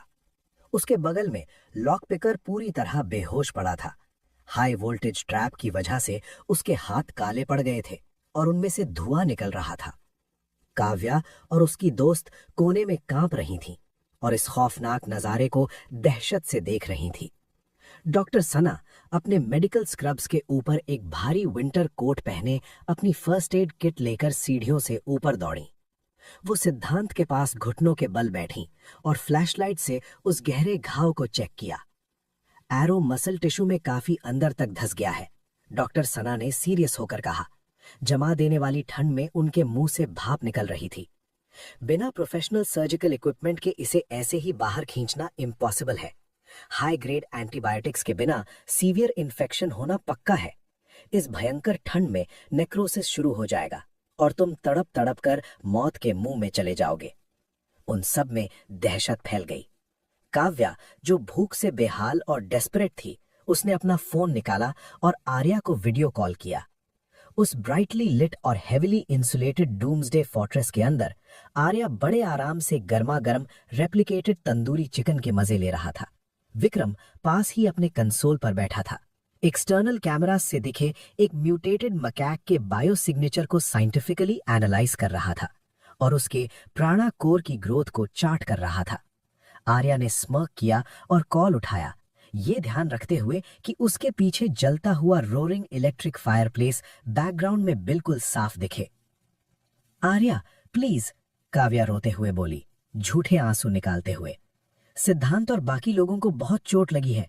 अगर तुमने मेडिसिन देकर इनकी मदद नहीं की तो ये मर जाएंगे। मुझे पता है मैं गलत थी, मुझे इसे ठीक करने दो। सिद्धांत ने उसके हाथों से फोन छीन लिया। -70 डिग्री की ठंड के बावजूद उसका चेहरा पीला पड़ गया था और वो पसीने से भीग रहा था। आर्या, मर्दों की तरह बिहेव करो और हमारी मदद करो। हर कोई खतरनाक सिचुएशन में है। आर्या ने धीरे से अपने चिकन का एक बाइट लिया और मजाक उड़ाते हुए हंसा। सोचो मैंने तुम्हें नॉन लीथल जगह पर गोली क्यों मारी? मैं बस तुम्हें दर्द से तड़पते हुए देखना चाहता था। सिद्धांत गुस्से से चिल्लाया, लेकिन आर्या ने वापस काव्या की तरफ देखा। तुम अंदर आ सकती हो काव्या, आर्या ने एक चालाक और क्रूअल मुस्कान के साथ कहा, लेकिन तुम्हें अकेले आना होगा। क्या हमें एक्स्ट्रा लोगों की जरूरत है? काव्या का चेहरा खुशी से खिल उठा। अपने खून से लथपथ दोस्तों और अपने फेक मॉरल्स को तुरंत छोड़कर उसने फोन वापस छीन लिया। मैं तुम्हारी बात मानूंगी, तुम जो ऑर्डर दोगे मैं वो करूंगी। उसकी दोस्त ने उसका हाथ पकड़ने की कोशिश की, भीख मांगते हुए कि उन्हें छोड़कर मत जाओ, लेकिन काव्या ने उसे जोर से धक्का दे दिया। मैं इस तरह जीकर तंग आ गई हूं। उसके इस बेशर्म धोखे पर गुस्से से आए सिद्धांत और घायल पड़ोसी उस पर झपट पड़े। यू सेल्फिश बिच, सिद्धांत दहाड़ा और काव्या के चेहरे पर एक जोरदार थप्पड़ जड़ दिया। उन्होंने चीखती हुई ह्यूमिलिएटेड काव्या को घसीटा और उसे हॉल के आखिर में एक ठंडे खाली कमरे में जोर से बंद कर दिया। सर्वेलेंस कैमरा से ये सारा तमाशा देखते हुए आर्या ने एक सैटिस्फाइड स्मर्क के साथ कॉल डिस्कनेक्ट कर दिया। उसने बड़ी आसानी से उन्हें एक दूसरे के खिलाफ कर दिया था। फिर उसने डॉक्टर सना के साथ एक प्राइवेट चैट ओपन की। अपनी पास्ट लाइफ में डॉक्टर सना एक बहुत ही ब्रिलियंट और कंपैशनेट औरत थी, जिनमें आगे चलकर रैपिड सेल्यूलर रीजेनरेशन की एक एस्ट्रा लेवल की एबिलिटी अवेकन होने वाली थी। उनकी बड़ी दर्दनाक मौत हुई थी क्योंकि उन्होंने एक बच्चे को बचाने के लिए अपना बचा हुआ सारा खाना उसे दे दिया था। आर्या को वो जिंदा चाहिए थी, लेकिन उसे वो अपने कंट्रोल में चाहिए थी। मुझे पता है तुम्हारे पास खाना और मेडिसिन खत्म हो रहा है। मैं तुम्हें दोनों चीजें प्रोवाइड कर सकता हूँ, लेकिन इसके बदले में तुम्हें मेरी एक शर्त माननी होगी। पड़ोसियों पर नजर रखो और उनके हर मूव की रिपोर्ट मुझे दो। नीचे डॉक्टर सना अपने ग्लोइंग फोन स्क्रीन को घूरती रही। वो कांप रही थी, भूख से बेहाल थी और अच्छे से जानती थी कि इस अपोकलिप्टिक दुनिया में सिर्फ उनकी भलाई किसी को नहीं बचा सकती। ये रियलाइज करते हुए कि आर्या का साथ देना ही उनके सरवाइव करने का एक लौता मौका है, उन्होंने अपने कांपते हाथों की मुट्ठी भींच ली। मुझे तुम्हारी शर्तें मंजूर हैं, डॉक्टर सना ने रिप्लाई टाइप किया और स्पेशल फोर्ट्रेस के मालिक के साथ अपना सौदा पक्का कर लिया। इस बीच हाउसिंग सोसाइटी के लोग पूरी तरह से पागल हो चुके थे। आर्या के लग्जूरियस अपार्टमेंट, उस गर्म फायरप्लेस और उसके पास मौजूद खाने के पहाड़ों की फोटोज मेन व्हाट्सएप ग्रुप में लीक हो गई थीं। भूख और जमा देने वाली ठंड से पागल होकर उन्होंने अपना सारा डर किनारे कर दिया। अगर हमने अभी कुछ नहीं किया तो हम सब ठंड से मर जाएंगे, हॉल में एक आदमी चिल्लाया। वो सिर्फ एक आदमी है, हम गिनती में ज्यादा है। डेस्परेट और गुस्से से भरे पड़ोसियों की एक बड़ी भीड़ जमा हो गई। लोगों ने खुद को भारी स्टील पाइप्स, बैट्स और दरवाजा तोड़ने के लिए एक भारी लकड़ी के लट्ठे को भी सीढ़ियों से ऊपर खींच लाए। फोर्ट्रेस के अंदर विक्रम के मॉनिटर्स पर प्रॉक्सिमिटी वार्निंग्स फ्लैश होने लगी। भाई, विक्रम ने अपने चश्मे को एडजस्ट करते हुए बड़ी शांति से कहा। हथियारों से लैस एक बड़ी भीड़ सीढ़ियों से ऊपर आ रही है। वो पेरीमीटर तोड़ने का इरादा रखते हैं। आर्या चलकर डिजिटल सिक्योरिटी पैनल के पास गया, ये वेरीफाई करने के लिए कि 200 सेंटीमीटर मोटा आर्मर्ड स्टील डोर और हाई वोल्टेज डिफेंस ग्रिड पूरी तरह से तैयार है। उन्हें उस स्टील से टकराकर थकने दो। आर्या ने अपने लिए प्रीमियम वाइन का एक गिलास डाला। उसने एक रिमोट कंट्रोल उठाया और मुस्कुराया।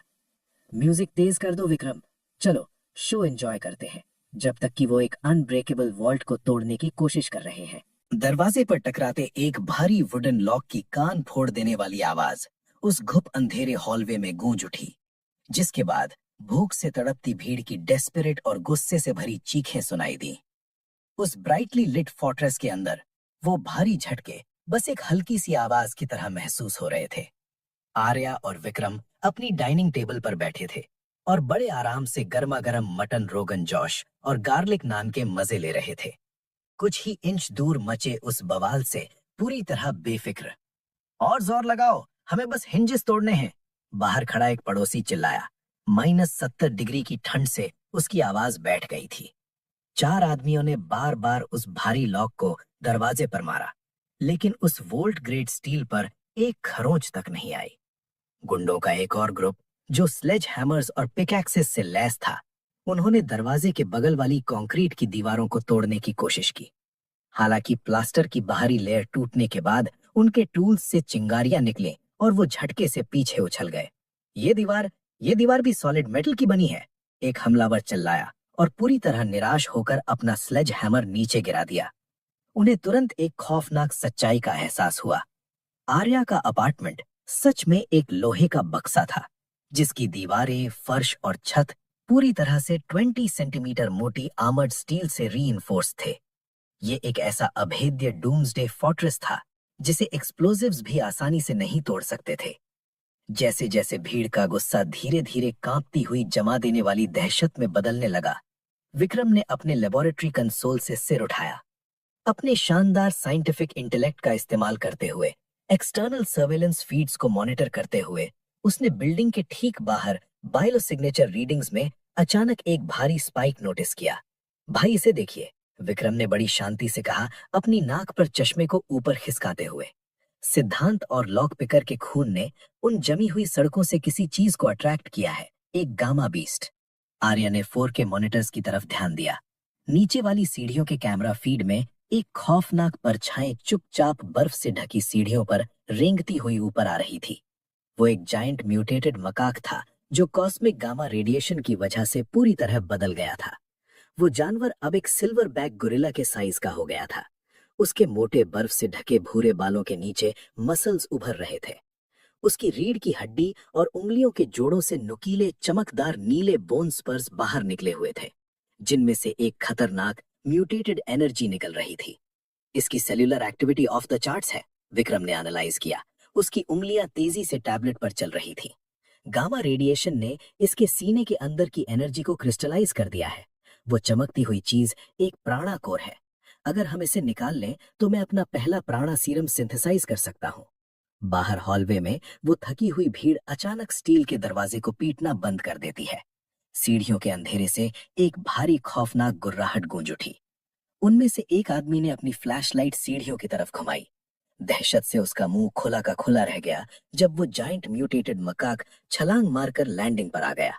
उसकी नीली आंखें एक शिकारी वाली भूख से चमक रही थीं। मॉन्स्टर, भागो! एक पड़ोसी चिल्लाया, लेकिन अब बहुत देर हो चुकी थी। वो गामा बीस्ट डरावनी स्पीड के साथ आगे झपटा।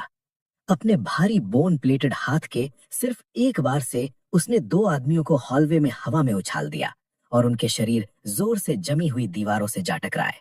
भीड़ में पूरी तरह भगदड़ मच गई। अपने स्लेज हैमर्स और वुडन लॉक को वहीं छोड़कर वो जान बचाने के लिए एक दूसरे के ऊपर चढ़कर भागने लगे। उस जानवर ने चीखते हुए एक गुंडे को पकड़ लिया। उसके ताकतवर जबड़ों ने बड़ी आसानी से उस आदमी के भारी विंटर कोट्स को चीर दिया। फोर्ट्रेस के अंदर शेरू, जो आरिड की मैसिव बंगाल कैट थी, वो खड़ी हो गई और दरवाजे की तरफ फुक्कारने लगी, एक राइवल प्रेडेटर की एनर्जी को सेंस करते हुए। शांत शेरू, वो कोर तुम्हारा डिनर होने वाला है। आर्या ने स्मर्क किया और अपना वाइन का गिलास नीचे रख दिया। उसने सोफा से अपना हाई एंड हंटिंग क्रॉसबो उठाया। आर्मर्ड दरवाजे के पास जाकर आर्या ने चुपचाप छोटे रीइंफोर्स्ड फायरिंग पोर्ट को स्लाइड करके खोला। बाहर हॉलवे में खून की नदियां बह रही थीं। वो जाइंट मकाक भीड़ के कुचले हुए शरीर के ऊपर खड़ा था और जमे हुए गोश्त को बेरहमी से खा रहा था। उस पतले से स्लिट से पक्का निशाना लेते हुए आर्या ने अपनी साइट्स को सीधा उस जानवर के चमकते हुए नीले सीने पर लॉक कर लिया। ट्वैंग! वो हाई वेलोसिटी एरो खौफनाक स्पीड से पोर्ट से बाहर निकला और मकाक की मोटी खाल को चीरता हुआ सीधा उसके दिल में गहराई तक जा धंसा। उस जानवर ने दर्द से कान फोड़ देने वाली दहाड़ मारी और दीवारों से पागलों की तरह टकराने के बाद आखिरकार उस बर्फीले फर्श पर गिर पड़ा, पूरी तरह से मरा हुआ। बचे हुए कुछ पड़ोसी, जिन्होंने उस मॉन्स्टर का कहर और आर्या का वो लीथल निशाना दोनों देखे थे, वो दहशत से चीखने लगे और उस घुप अंधेरे कॉरिडोर्स में भाग खड़े हुए, ये समझकर कि वो एक ऐसी बिल्डिंग में फंस गए हैं जहां ठंड से भी कहीं ज्यादा खतरनाक प्रेडेटर्स मौजूद हैं। परफेक्ट शॉट, विक्रम ने कहा, उस जानवर के थर्मल सिग्नेचर को खत्म होते हुए देखते हुए। आर्या ने उस जमा देने वाले हॉलवे का दरवाजा खोलने की जहमत तक नहीं की। अपनी दाहिनी आंख में मौजूद उस रहस्यमयी सफेद रोशनी को एक्टिवेट करते हुए उसने फायरिंग पोर्ट के जरिए अपने स्पेशल स्टोरेज डोमेन को प्रोजेक्ट किया। स्पेशल एनर्जी की एक हल्की सी गूंज के साथ वो गामा बीस्ट का भारी भरकम शरीर हॉलवे से गायब हो गया और तुरंत उसके ऑल्टरनेट डायमेंशन के शांत खाली वॉइड में ट्रांसपोर्ट हो गया। चलो काम पर लगते हैं विक्रम, आर्या ने अपने जीनियस भाई की तरफ मुड़ते हुए मुस्कुराकर कहा। उस प्राणा कोर को एक्सट्रैक्ट करो। अब वक्त आ गया है ये देखने का कि ये नई दुनिया आखिर हमें क्या क्या दे सकती है। उस म्यूटेटेड मकाक की भारी भरकम लाश बिल्कुल सुरक्षित रखी थी आर्या के ऑल्टरनेट स्पेशल डायमेंशन के उस शांत वॉइड में, जहां वक्त पूरी तरह से थमा हुआ था। डूम्सडे फोर्ट्रेस के ब्राइटली लेट और हेविली इंसुलेटेड लिविंग रूम के अंदर जलते हुए रोरिंग इलेक्ट्रिक फायरप्लेस की परछाइयां 20 सेंटीमीटर मोटी स्टील की दीवारों पर नाच रही थीं। विक्रम ने अपने वायर रिम्ड चश्मे को एडजस्ट किया। उसकी आंखों में मेकशिफ्ट लेबोरेटरी के मॉनिटर्स की चमक साफ दिख रही थी। सर्जिकल प्रिसीजन और अपने ब्रिलियंट साइंटिफिक इंटेलेक्ट का इस्तेमाल करते हुए उसने बड़ी सावधानी से उस जानवर के सीने से चमकती हुई क्रिस्टलाइज्ड एनर्जी को बाहर निकाला, यानी प्राणाकोर। फैसिनेटिंग, विक्रम धीरे से बोला, उस पल्सेटिंग नीली एनर्जी को देखते हुए। गामा रेडिएशन ने इसके सेल्यूलर एवोल्यूशन को बहुत तेजी से बढ़ा दिया है। आम लोग सीधे इन क्रिस्टल्स को कंज्यूम नहीं कर सकते, वरना उनमें जानलेवा और मॉन्स्ट्रस म्यूटेशंस होने लगेंगे। लेकिन अपनी साइंटिफिक मिमिक्री और तुम्हारे रेप्लिकेट किए हुए सेंट्रीफ्यूज इक्विपमेंट का इस्तेमाल करके मैं इस वायरस को प्यूरिफाई करके इससे एक प्राणा सीरम बना सकता हूँ। आर्या ने स्मर्क किया और अपने लिए एक ग्लास गर्म पानी डाला। करो इसे, देखते हैं कि इस नई दुनिया की एवोल्यूशनरी लैडर आखिर कैसी दिखती है। जब विक्रम अपना साइंटिफिक जादू चला रहा था, बाहर के हालात पूरी तरह से निराशा में डूबते जा रहे थे। भूख से तड़पती भीड़ के बचे हुए लोग, जो मकाक के उस खौफनाक हमले से मुश्किल से बचे थे, उन्हें समझ आ गया कि सामने का दरवाजा तोड़ना एक इम्पॉसिबल सपना था। -70 डिग्री की जमा देने वाली ठंड से पागल होकर गुंडों का एक छोटा सा ग्रुप आर्या के घर के ठीक ऊपर और नीचे वाले अपार्टमेंट्स में घुस गया। भारी स्लेज हैमर्स और पिकैक्सेस हाथ में लिए उन्होंने पागलों की तरह छत और फर्श को तोड़ना शुरू कर दिया, इस उम्मीद में कि वो दरवाजे को पार कर लेंगे। और जोर से मारो, एक पड़ोसी चिल्लाया। फ्रॉस्ट बाइट की वजह से उसके होंठ नीले पड़ गए थे। हमें बस इस कंक्रीट को तोड़ना है। लेकिन जैसे ही प्लास्टर टूट कर गिरा, उनके स्लेज हैमर्स कान फोड़ देने वाली क्लैंक की आवाज के साथ जोर से पीछे उछले, जिससे उनके जमे हुए हाथों में झटके महसूस हुए। वो आदमी घुटनों के बल गिर पड़े। दहशत के मारे उनका मुंह खुला का खुला रह गया जब उन्होंने सामने दिख रही उन मजबूत मेटल प्लेट्स को देखा। छत, फर्श, ये सब सॉलिड स्टील से ढका है, एक गुंडा चीखा। उसके गालों पर पूरी तरह से निराशा के आंसू जम गए थे। आखिरकार उन्हें वो खौफनाक सच्चाई समझ में आ गई। आर्या ने सिर्फ दरवाजे को ही रीइंफोर्स नहीं किया था, उसने सच में अपने 300 स्क्वायर मीटर के घर को एक लोहे के बक्से में बदल दिया था, जिससे बाहर निकलना नामुमकिन था। अपनी पक्की मौत को मानने से इनकार करते हुए 3 डेस्परेट आदमी बाहर एक खतरनाक बर्फ से ढके लज पर चढ़ गए ताकि वो बाहर से आर्या की रीइंफोर्स्ड बैल्कनी तक पहुंच सके। अंदर आर्या अपने 4K सर्वेलेंस मॉनिटर्स पर उनकी इस घटिया कोशिश को देख रहा था। कुछ लोगों को समझ नहीं आता कि कब हार मान लेनी चाहिए। वो बड़ी बेरुखी से बुदबुदाया। सिर्फ एक ख्याल के साथ आर्या ने अपनी स्पेशल रेप्लिकेशन एबिलिटी को एक्टिवेट किया। उसने अपने इन्फिनिट आर्सेनल से एक भारी कांच की बोतल निकाली जो एक highly flammable replicated incendiary liquid से भरी थी। बालकनी के दरवाजे तक जाते हुए उसने बड़ी कैजुअली बोतल के मुंह में फंसे कपड़े को आग लगा दी। उस मोटे बुलेट प्रूफ शीशे के पार उन भूखे आदमियों ने गर्माहट में खड़े आर्या को देखा, जिसके एक हाथ में लजीज खाने का गर्मा गर्म बोल था और दूसरे हाथ में वो जलता हुआ मोलोटोव कॉकटेल। उन्होंने उससे एक टुकड़े रोटी की भीख मांगी और वादा किया कि वो जो चाहेगा वो करेंगे। आर्या की आंखों में जरा भी रहम नहीं था। उसने एक छोटा सा रीइंफोर्स्ड फायरिंग पोर्ट खोला और उस इंसेंडियरी डिवाइस को सीधे उनके पैरों के पास फेंक दिया।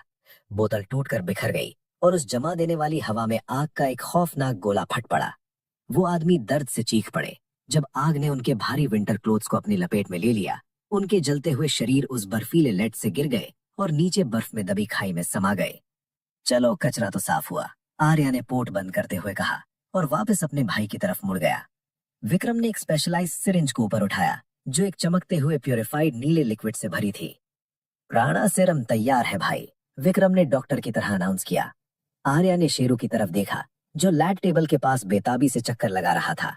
वो जाइंट बंगाल कैट जो पहले ही म्यूटेट होकर एक कुत्ते के साइज की हो चुकी थी, उसने गहरी गूंजती हुई पर्र की आवाज निकाली। आर्या ने सिरिंज ली और बड़ी सावधानी से शेरू की मोटी गर्दन में सिरम इंजेक्ट कर दिया। पलक झपकते ही शेरू की आंखें एक चौंधिया देने वाली नीली शिकारी रोशनी से चमक उठी। वो बिल्ली दहाड़ी, एक ऐसी आवाज जो किसी बाघ की गुर्राहट की तरह गूंज उठी। उसके मसल्स फूल गए और उसके मोटे स्नो लेपर्ड जैसे सफेद और भूरे बालों से गामा एनर्जी का एक खौफनाक ऑरा निकलने लगा। उसके शोल्डर ब्लेड्स के नीचे से हल्के हल्के लेदरी पंख फड़फड़ाए।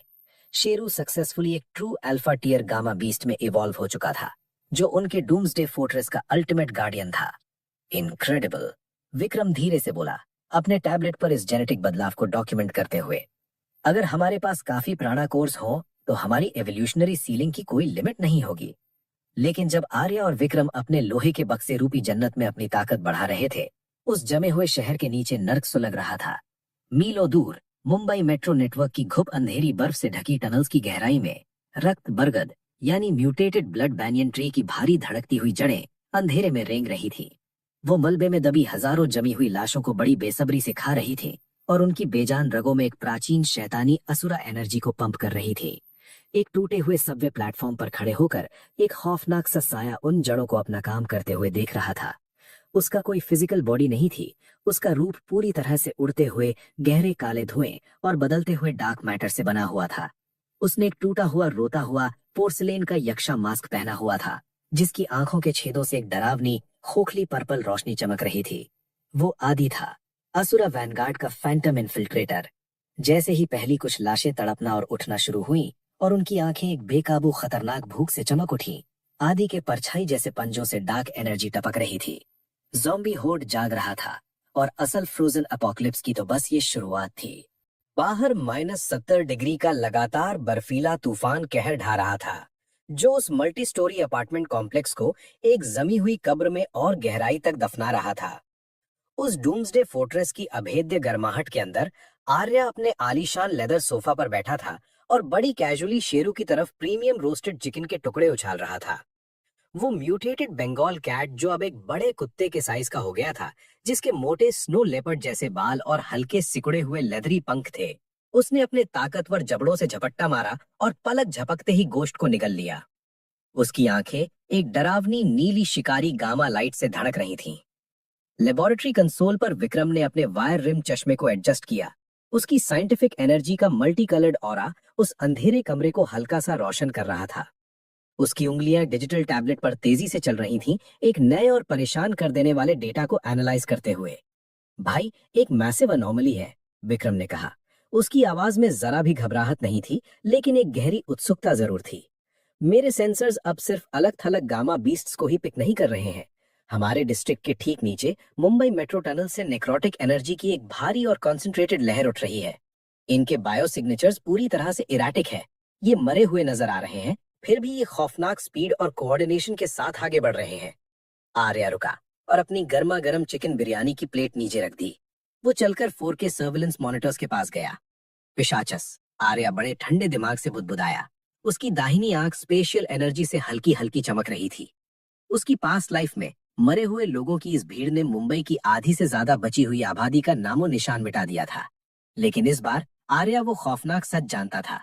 ये सिर्फ दिमाग के बिना चलने वाले ज़ॉम्बीज नहीं थे। इन्हें रक्त बरगद यानी उस शैतानी ब्लड बैनियन ट्री ने फिर से जिंदा किया था और इन्हें आदि द फैंटम इन्फिल्ट्रेटर जैसे प्राचीन असुरा एंटिटीज कंट्रोल कर रहे थे, जो इंसानियत का शिकार करने के लिए पाताल से जाग उठे थे। इस बीच अपार्टमेंट कॉम्प्लेक्स के जमे हुए घुप अंधेरे निचले फ्लोर्स पर इंसानियत बहुत तेजी से खत्म हो रही थी। ग्लोबल फ्रीज शुरू हुए 1 हफ्ते से ज्यादा का वक्त बीत चुका था। उस चालाक मिसेस शर्मा का इकट्ठा किया हुआ थोड़ा बहुत राशन काफी पहले ही खत्म हो चुका था या चुरा लिया गया था। भुखमरी और मजबूरी ने पड़ोसियों को भूखे कांपते हुए जानवरों में बदल दिया था। सिद्धांत, जो कभी एक अमीर और घमंडी वारिस था, एक बैरिकेडेड अपार्टमेंट में एक गंदे से गद्दे पर पड़ा था। जमा देने वाली ठंड के बावजूद उसे पसीने छूट रहे थे। आर्या ने जो क्रॉसबो से उसे घाव दिया था, उसमें बुरी तरह इन्फेक्शन हो चुका था और गोश्त सड़कर काला पड़ रहा था। काव्या कोने में बैठी थी। उसके होंठ नीले और फटे हुए थे और वो इंस्टेंट नूडल्स के एक खाली पैकेट को घूर रही थी। एक शरीफ और मासूम शिकार होने का नाटक करने के उसके दिन अब जा चुके थे। भूख ने उसके गालों को पिचका दिया था और उसकी आंखों में एक पागलपन और डेस्परेशन भर दी थी। 2 फ्लोर्स नीचे एक अलग थलग अपार्टमेंट में डॉक्टर सना अपने भारी विंटर पार्का में कांप रही थी, अपना फोन कसकर पकड़े हुए। आर्या के साथ किए गए अपने सीक्रेट पैक्ट की वजह से वो जिंदा बच गई थी। कुछ ही घंटों पहले आर्या के रीइंफोर्स्ड वेंटिलेशन शाफ्ट से एक छोटा सा साइलेंट ड्रोन आया था और उनके लिए एक सील्ड थर्मल पैकेट छोड़ गया था, जिसमें गर्म chicken rap, high grade antibiotics और साफ पानी था। उन्होंने जल्दी से अपने मददगार को एक मैसेज टाइप किया। सना, पड़ोसी पागल होते जा रहे हैं। बहराव के गुंडे निचले फ्लोर्स के अपार्टमेंट्स में घुसकर कमजोरों को खाने की बात कर रहे हैं। सिद्धांत सेप्सिस से मर रहा है। अपने सप्लाईज को खतरे में डाले बिना मैं उसे नहीं बचा सकती। कुछ ही पलों बाद उनकी स्क्रीन आर्या के रिप्लाई से चमक उठी। आर्या, उन्हें सड़ने दो। अपने भारी स्टील के दरवाजे पर बैरिकेड लगा दो, नीचे के गैप को मोटे कंबलों से ब्लॉक कर दो और आज हॉलवे में तुम्हें जो भी सुनाई दे तुम बिल्कुल भी आवाज मत करना। असली राक्षस आ रहे हैं। सना के माथे पर सिलवटें पड़ गई और उनकी रीढ़ की हड्डी में एक ऐसी सेहरन दौड़ गई जिसका मौसम से कोई लेना देना नहीं था। उन्होंने तुरंत एक भारी लकड़ी के ड्रेसर को खींचकर अपने दरवाजे के सामने लगाना शुरू कर दिया। वापस फोर्ट्रेस में विक्रम ने ग्राउंड फ्लोर लॉबी के कैमरास को मेन स्क्रीन पर रूट कर दिया। उन्होंने पेरीमीटर तोड़ दिया है, विक्रम ने अनाउंस किया। हाई डेफिनेशन फीड के जरिए आर्या ने देखा कि अपार्टमेंट बिल्डिंग के लॉबी के भारी फ्रॉस्टेड ग्लास के दरवाजे अचानक अंदर की तरफ टूटकर बिखर गए। ह्यूमनॉइड जैसी आकृतियों की एक खौफनाक लहर बिल्डिंग के अंदर घुस आई। ये सस्ती फिल्मों वाले धीमे धीमे चलने वाले ज़ॉम्बीज नहीं थे, ये पिशाचस थे। खौफनाक मनवा स्टाइल के मरे हुए जीव। उनकी स्किन जली हुई राख जैसी और फ्रॉस्ट बाइट की वजह से ग्रे थी और उनकी खोपड़ियों से नुकीले चमकदार लाल क्रिस्टल बाहर निकले हुए थे। उनकी आंखें पूरी तरह से खाली थीं, जिनसे डार्क मैटर निकल रहा था, जो पूरी तरह से उस शैतानी असुरा एनर्जी को दिखा रहा था जिन्होंने उन्हें जिंदा किया था। बहराव के गुंडे जो बाकी पड़ोसियों को लूटने की उम्मीद में लॉबी स्टेयरवेल पर पहरा दे रहे थे, वो दहशत के मारे सुन्न पड़ गए। ये आखिर क्या बला है? एक गुंडे ने लोहे का पाइप उठाते हुए चीख कर कहा। उसे वार करने का मौका तक नहीं मिला। एक पिशाचस ने अननेचुरली खौफनाक स्पीड के साथ आगे छलांग लगाई और उसकी लंबी हड्डियों जैसी उंगलियों ने उस गुंडे के भारी विंटर कोट्स को चीखते हुए सीधा उसके गले को फाड़ दिया। जमे हुए मार्बल के फर्श पर खून की धार छूट गई। पूरी भीड़ ने बाकी बचे गुंडों पर हमला बोल दिया और उनके जबड़े एक शैतानी भूखे जानवर की तरह उन्हें नोचने और फाड़ने लगे। सीढ़ियों पर दर्दनाक चीखें गूंज उठी, जिसने बिल्डिंग में मौजूद हर भूखे निवासी को जगा दिया। अपने उस अभेद्य लोहे के बक्से की सेफ्टी के अंदर आर्या एक ठंडी चालाक मुस्कान से इस कत्लेआम को देख रहा था। वो इन राक्षसों को डर से नहीं देख रहा था, वो उन्हें एक रिसोर्स की तरह देख रहा था। उनकी खोपड़ियों को देखो विक्रम, आर्या ने मॉनिटर्स की तरफ इशारा किया। रक्तमणि, विक्रम ने अपना चश्मा एडजस्ट किया जब सेंसर्स ने ज़ॉम्बीज के सिर में धसे चमकदार लाल क्रिस्टल्स को आइसोलेट किया। Highly concentrated volatile blood crystals. इनके अंदर मौजूद शैतानी असुरा एनर्जी बहुत ही ज्यादा घनी है। अगर मैं अपनी साइंटिफिक मिमिक्री का यूज करके इनके स्ट्रक्चर को एनालाइज करूं और हम डॉक्टर सना की सेलुलर रीजेनरेशन से नेक्रोटिक वायरस को प्यूरिफाई करें, तो मैं एक एडवांस्ड प्राणा सेरम सिंथेसाइज कर सकता हूं। ये हमारे पावर लेवल्स को कई गुना बढ़ा देगा। शेरू ने एक गहरी शिकारी गुर्राहट निकाली। स्क्रीन पर देखते हुए उसके लेदरी पंख फड़फड़ाने लगे, उन क्रिस्टल्स की भारी एनर्जी को महसूस करते हुए। आर्या ने अपना शानदार एडमेंटियम लेस्ड हंटिंग क्रॉसबो उठाया और उसे अपने कंधे पर लटका लिया। उसने अपना स्पेशल डायमेंशन एक्टिवेट किया और अपना भारी टैक्टिकल विंटर गियर, एक काली बुलेट प्रूफ वेस्ट और डुअल कस्टम मेड हैंडगन्स पहन ली। उसकी दाहिनी आंख की सफेद रोशनी एक तेज और डरावनी ताकत के साथ चमक उठी। इन पड़ोसियों को चारे की तरह इस्तेमाल होने दो ताकि भीड़ अंदर आ जाए, आर्या ने ऑर्डर दिया। उसकी आवाज में कोई रहम नहीं था। एक बार पिशाचस 5वीं मंजिल के संकरे कॉरिडोर्स में आ जाएंगे तो उनकी गिनती से कोई फर्क नहीं पड़ेगा। हम उन्हें काटने के लिए उस चोक पॉइंट का इस्तेमाल करेंगे। एक्सट्रैक्टर्स तैयार रखो विक्रम, अब वक्त आ गया है कि हम असुरा क्रिस्टल्स की अपनी पहली फसल काटें। भैराओं के बचे हुए गुंडों की खौफनाक चीखें घुप अंधेरी सीढ़ियों में गूंज उठीं जब पिशाचिस उन्हें फाड़ रहे थे। अंडरग्राउंड ब्लड बैंयन ट्री से मिली डार्क और प्राचीन असुरा एनर्जी से भरे हुए वो जिंदा लाशों का झुंड तेजी से ऊपर की तरफ बढ़ा। ये कोई बिना दिमाग वाली धीरे चलने वाली लाशें नहीं थीं। वो भयानक स्पीड से दौड़ रहे थे। उनकी जमी हुई ग्रे स्किन उनकी हड्डियों पर कसी हुई थी और उनके सिर से नुकीले चमकते हुए लाल क्रिस्टल्स रक्तमणि बाहर की तरफ निकले हुए थे। 5वें फ्लोर की लैंडिंग पर अपने ना टूटने वाले स्टील डोर के सामने मजबूती से खड़े होकर आर्या इंतजार कर रहा था। उसने अपनी ऑल्टरनेट डायमेंशन से अपना हैवी टैक्टिकल विंटर गियर और एक ब्लैक बुलेट प्रूफ वेस्ट तुरंत पहन लिया था। उसके हाथों में एक heavy duty military flame thrower था जिसे उसने हफ्तों पहले जमा किए गए एक अकेले यूनिट से इन्फिनिट तरीके से रेप्लिकेट किया था। वो आ रहे हैं भाई, आर्या के ईयरपीस में विक्रम की शांत आवाज गूंजी। किले के अंदर पूरी तरह से सेफ बैठा विक्रम 4K सर्वेलेंस कैमरा के जरिए उस झुंड के बायो सिग्नेचर्स मॉनिटर कर रहा था। इनकी सेल्यूलर एक्टिविटी इनके सिर में सबसे ज्यादा कॉन्सेंट्रेटेड है। निशाना ऊपर रखना। समझ गया, आर्या ने ठंडे दिमाग से जवाब दिया। पिशाचिस की पहली वेव ने 5वें फ्लोर के कॉरिडोर में एंट्री मारी। उनकी खोखली खाली आंखें एक खूंखार भूख के साथ आर्या पर टिक गईं। जैसे ही उन्होंने झपट्टा मारा, आर्या की दाहिनी आंख एक तेज रहस्यमयी सफेद और नीली रोशनी से चमक उठी। उसने तुरंत अपने सामने एक ट्रांसलूसेंट स्पेशल पोर्टल खड़ा कर दिया, एक एब्सोल्यूट डिफेंस बैरियर। आगे वाले पिशाचिस उस इनविजिबल दीवार से बहुत जोर से टकराए। उनके शरीर उस इनविजिबल दीवार से पिचक गए और वो उस तक पहुंचने के लिए पागलों की तरह पंजे मारने लगे। देखते हैं ये असुरा एनर्जी इतनी तेज गर्मी को कैसे झेलती है, आर्या बुदबुदाया। उसने फ्लेम थ्रोअर का ट्रिगर दबा दिया। बैरल से नारंगी और नीली आग का एक भयंकर बवंडर बाहर निकला जो हॉलवे के उस तंग रास्ते को चीरता हुआ आगे बढ़ा। उस तेज गर्मी ने पल भर में पहली लाइन के झुंड को जलाकर राख कर दिया, उनके जमे हुए सड़े मांस को भस्म कर दिया। वो तंग कॉरिडोर एक धधकती हुई भट्टी बन गया जिसमें पिशाचस उस जानलेवा रास्ते में फंस कर रह गए।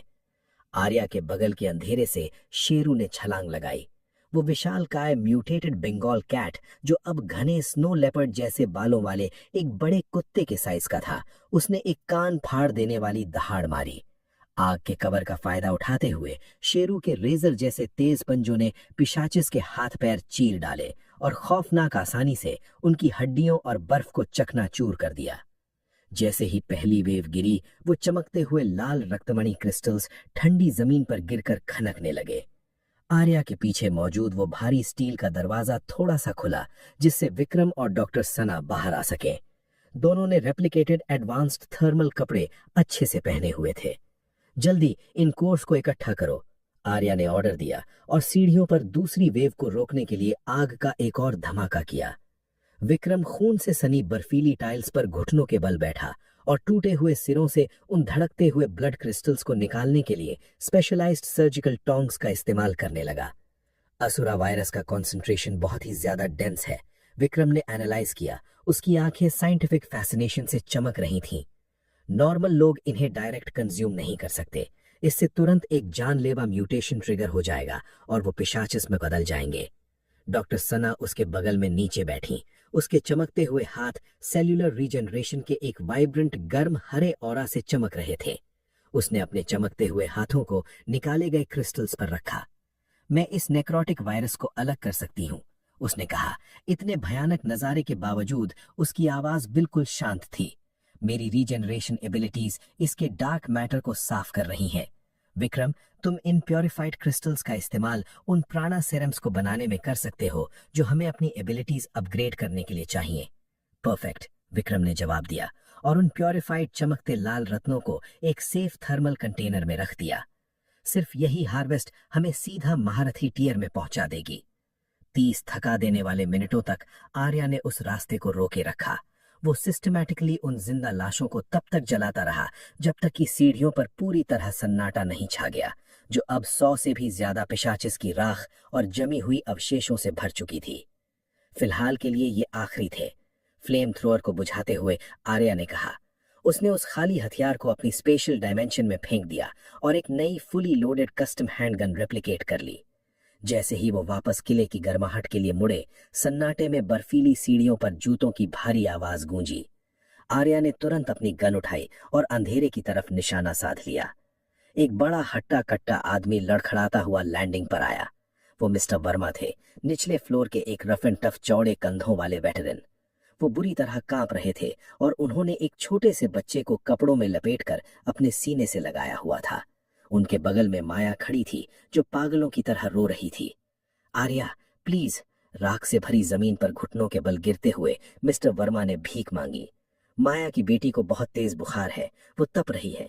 मुझे पता है तुम्हारे पास दवाइयां हैं, मैं कुछ भी करूंगा, मैं तुम्हारे लिए काम करूंगा, प्लीज उसे मरने मत दो। आर्या ने उस बेबस आदमी को घूरा। उसकी उंगली ट्रिगर पर टिकी थी। उसे मिस्टर वर्मा याद थे। उसकी पिछली जिंदगी में ये आदमी उन बहुत कम लोगों में से एक था जिसका दिल सच में बहुत अच्छा था, और यही वजह थी कि आखिर में वो मारा गया था। मिस्टर वर्मा एक incredible physical enhancement ability awaken करने के लिए परफेक्ट कैंडिडेट थे, आर्या की टीम के लिए एक परफेक्ट वैनगार्ड।